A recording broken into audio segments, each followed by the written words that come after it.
Campaigners have held a day of action calling for a life-saving cystic fibrosis drug to be made available on the NHS. Orkambi has been licensed for use in the UK for more than 2 years, but its manufacturers have been unable to reach an agreement on a price to make it available for everyone with the condition. Protests were held at Holyrood as well as Downing Street, Cardiff and Belfast. Ewan Petrie reports. I was very ill to the point where it was progressing that I needed to start looking at lung transplant. All her life, Yvonne Hughes has relied on drugs to treat the symptoms of cystic fibrosis. When her health worsened last year, she was given the drug Orkambi. It's one of the only treatments to tackle the underlying cause of the condition. I think I noticed the difference straight away.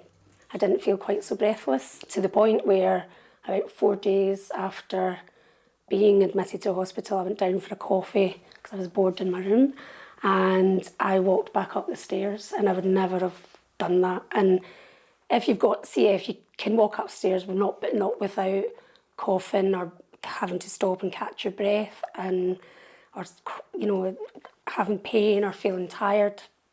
And that never happened, and I thought, right, something's happening here. And then by 2 weeks later, I was home, back to work, feeling good. Yvonne was among campaigners outside the Scottish Parliament demanding the drug is made available on the NHS. Health authorities acknowledge that Orkambi can extend people's lives by several years, but they say they can't approve the drug for the NHS because of its cost. Campaigners here believe that unless a deal is reached soon, it will be too late for many people. A better quality of life shouldn't come down to money.